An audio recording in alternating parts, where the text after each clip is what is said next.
A 65-year-old male patient with not a known case of diabetes mellitus and known case of hypertension was apparently normal before. Thereafter, he gradually developed pain in the lower lumbar region radiating to the left leg, associated complaints with tingling sensation and difficulty in walking and standing since 1 year, which got worsened in 6 months. For that, he consulted many neurologists but didn't get relief. So, for all of these complaints, he visited our hospital for further management and was clinically diagnosed as Vatajagrudrasi and was treated accordingly. Patient got 50% relief after undergoing Panchakarma treatment for 7 days, along with oral medications ನನ್ನ respectively. ಹೆಸರು ವೀರಪ್ಪ ಮಡ್ಲೂರು ಅಂಥೇಳಿ ನಾವು ಮಣ್ಣೂರು ಗ್ರಾಮದವರು.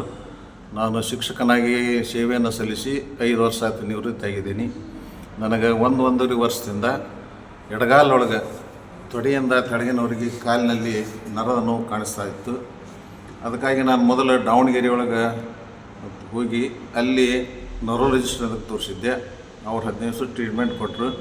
ಸ್ವಲ್ಪ ಮಟ್ಟ ಕಡಿಮೆ ಆಗಿ ಮತ್ತು continue ಆಯ್ತು. ಅದು ಸ್ವಲ್ಪ ದಿವ್ಸ ಬಿಟ್ಟು ಟ್ರೀಟ್ಮೆಂಟ್ ಅದನ್ನ ಅಲ್ಲಿಂದ ಅದು ಹಂಗೆ ಸ್ವಲ್ಪ ಹೆಚ್ಚಾಕಂತ ಬಂದಂಗೆ ಹುಬ್ಬಳ್ಳಿಯೊಳಗೆ ನ್ಯೂರೋಲಜಿಸ್ಟ್ ಅಂತ ತೋರಿಸಿದೆ.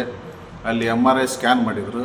MRI ಸ್ಕ್ಯಾನ್ ಮಾಡಿದ ನಂತರ ಡಿಸ್ಕ್ನೊಳಗೆ L5S1 ಮಧ್ಯದಲ್ಲಿ ಸ್ವಲ್ಪ ಸಮಸ್ಯೆ ಆಗೈತಿ, ನೋಡೋಣ 3 ತಿಂಗಳು ಟ್ರೀಟ್ಮೆಂಟ್ಗೆ, ಅಸಾಧ್ಯ ಆಗ್ಲಿಕ್ಕೆ ಆಪ್ರೇಷನ್ ಮಾಡೋಣ ಅಂದಿದ್ರು. 3 ತಿಂಗಳು ಟ್ರೀಟ್ಮೆಂಟ್ ತೊಗೊಂಡೆ, ನನಗೆ ಕಡಿಮೆ ಆಗಲಿಲ್ಲ. ಇನ್ನು ಹೋದ್ರೆ ಆಪ್ರೇಷನ್ ಆಗ್ತೈತೆ ಅನ್ನೋ ಉದ್ದೇಶಕ್ಕೆ ಅದನ್ನು ಬಿಟ್ಟು ಮತ್ತು ಸ್ವಲ್ಪ ದಿವಸ ಬಿಟ್ಟೆ. ನಂತರ ಹಾವೇರಿ ಒಳಗೆ ಆರ್ಥೋಪೆಡಿಸನ್ ಅಂತ ತೋರಿಸಿದೆ. ಅವರು ನಿಮ್ಮದು ಮೇಜರ್ ಏನಿಲ್ಲ, ಕಡಿಮೆ ಆಗ್ತದೆ ಅಂಥೇಳಿ ಅವರು ಒಂದು 3-4 ವಾರ ಸುಮಾರು 1 ತಿಂಗಳು 1.5 ತಿಂಗಳವರೆಗೂ ಅವ್ರು ತಮ್ಮದೇ ಆದಂಥ ಟ್ರೀಟ್ಮೆಂಟ್ ಕೊಟ್ಟರು. ಅದಕ್ಕೂ ಕಡಿಮೆ ಆಗಲಿಲ್ಲ. ಕೊನೆಗೆ ಈಗೇನಪ್ಪ ಭಾಳ ಸಮಸ್ಯೆ ಆಗ್ಲಿಕ್ಕೈತಿ. ನನಗೆ ನಿಂತ್ರೆ ನಡೆದ್ರೆ ಎಡಗಾಲೊಳಗೆ ನರ ಸೇದೋದು, ಜುಯ್ ಅನ್ನೋದು, ಈ ರೀತಿ ಸಮಸ್ಯೆ ಜೋರಾಗ್ಲಿಕ್ಕತ್ತು.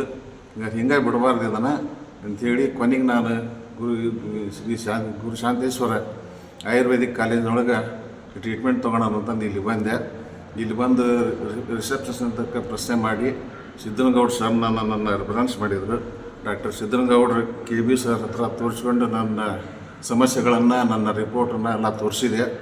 ಅವರು ನೋಡಿ ಒಂದು 10 ದಿವಸದ ಗುಳಿಗೆ ಕೊಟ್ಟರು. ಮೊದಲ ಅವರು ಸರ 1 ವಾರ ನೀವು ಇಲ್ಲಿರ್ರಿ, ಪಂಚಕರ್ಮ ಟ್ರೀಟ್ಮೆಂಟ್ ತೊಗೊಳ್ರಿ, ಫಿಸಿಯೋಥೆರಪಿ ಮಾಡೋಣ, ನೀವು ಇಲ್ಲಿ 1 ವಾರ ಇದ್ರೆ ನಿಮಗೆ ಕ್ಯೂರ್ ಆಗ್ತೈತಿ ಅಂದ್ರೆ. ನಾನು ಅಂತಾಗಿ ಕೇಳಿದೆ, ಸರ ಆರಾಮಾಗ್ತೈತಿ ಅಲ್ರಿ ಅಂಥೇಳಿ. ಅವರು ನನಗೆ 90% ಭರವಸೆ ಕೊಟ್ಟರು. ಇಲ್ಲಿ ಭಾಳ ಜನ ಈ ರೀತಿ ಆರಾಮಾಗಿದ್ದಾರೆ, ನೀವು ಹೆಂಗಾರ ಮಾಡಿ 1 ವಾರ ಇರ್ರಿ, ಮನೆ ಸಮಸ್ಯೆ ಮರ್ತಿರ್ರಿ ಅಂತ ಹೇಳಿದ್ರು. ಉದ್ದೇಶಕ್ಕೆ ನಾನು 10 ದಿವಸದ ಅವ್ರು ಕೊಟ್ಟಂಥ ಗುಳಿಗೆ ಮುಗಿದ ನಂತರ ಮತ್ತೆ ಬಂದು ಈಗ 6 ದಿವಸದಿಂದ ಇಲ್ಲಿ ಅಡ್ಮಿಟ್ ಆಗಿದ್ದೀನಿ. 6 ದಿವಸ ಅಡ್ಮಿಟ್ ಆಗಿ ಈ ದಿವಸ ಪಂಚಕರ್ಮ ಟ್ರೀಟ್ಮೆಂಟು, ಫಿಸಿಯೋಥೆರಪಿ ಟ್ರೀಟ್ಮೆಂಟನ್ನು ತೊಗೊಳ್ತಾ ನನಗೀಗ 40-50% ಗುಣಮುಖ ಅನಿಸೈತಿ. ನನಗೆ ಸ್ವಲ್ಪ ಹಗುರಾಗಿದ್ದೀನಿ, ಅಡ್ಡಾಡಿದ ತೀರ ಅಷ್ಟು ಮೊದಲಷ್ಟು ನೋವು ಕಾಣ್ತಾ ಇಲ್ಲ.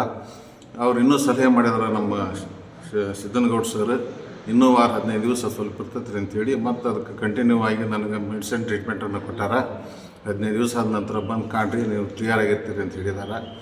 ನಮ್ಮನ್ನು ಈ ಆರೋಗ್ಯವನ್ನು ಸುಧಾರಿಸಿದಂತಹ ಈ ಕಾಲೇಜಿನ ಡಾಕ್ಟರ್ ಸಿದ್ದನಗೌಡ ಸರ್ಗೆ ನನ್ನ ಧನ್ಯವಾದಗಳು.